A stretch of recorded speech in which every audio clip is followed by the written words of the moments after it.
दोस्तों 106वें संविधान संशोधन से महिलाओं को लोकसभा और राज्य विधानसभाओं में 1/3 का आरक्षण तो दिया गया, किंतु उसको लागू करने में कुछ अड़चनें आ रही हैं, जिनको दूर करने के लिए संसद का 3 दिन का विशेष सत्र बुलाया जा रहा है। समझते हैं गरिमा मैडम से। जी देखिए, कैबिनेट ने हाल ही में ड्राफ्ट अमेंडमेंट बिल प्रस्तुत किया है, उसको मंजूरी दी है और इसमें कुछ विधेयकों पे चर्चा करने के लिए राष्ट्रपति ने आर्टिकल 85 के तहत 3 दिन का संसद का विशेष सत्र बुलाया है, 16 अप्रैल से लेकर 18 अप्रैल तक। इस विशेष सत्र में 2 प्रमुख बातों पर चर्चा होगी।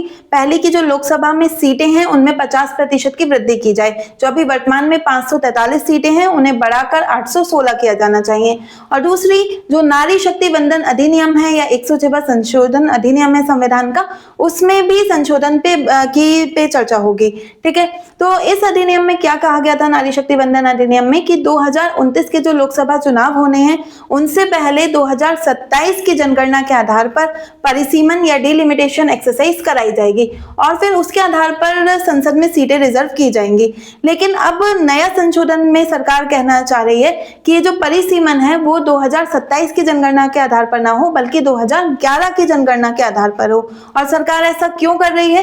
क्योंकि 2027 की जनगणना के आधार पर परिसीमन कराने में कुछ चुनौतियां हैं, जैसे कि जो दक्षिण भारत के जो राज्य हैं उनकी जनसंख्या में उत्तरी राज्यों की अपेक्षाकृत कम वृद्धि हुई है और ऐसे में उन्हें डर है कि अगर 2027 की जनगणना के आधार पर संसद में सीटें अलॉट होती हैं तो संसद में उनका प्रतिनिधित्व कम हो जाएगा तुलनात्मक रूप से और वो विरोध कर सकते हैं। और विरोध की अवस्था में सीटों में वृद्धि और 29 के चुनावों से पहले जो महिला आरक्षण है उसको लागू कराने, दोनों में ही चुनौतियां हैं। तो सरकार ने क्या किया कि एक मध्यम मार्ग अपनाते हुए ये प्रस्ताव रखा कि 2011 की जनगणना के आधार पर परिसीमन कराया जाए ताकि दक्षिण भारत के राज्यों का भी विरोध कम हो और महिला आरक्षण का जो उसे स्मूथली लागू कराया जा सके।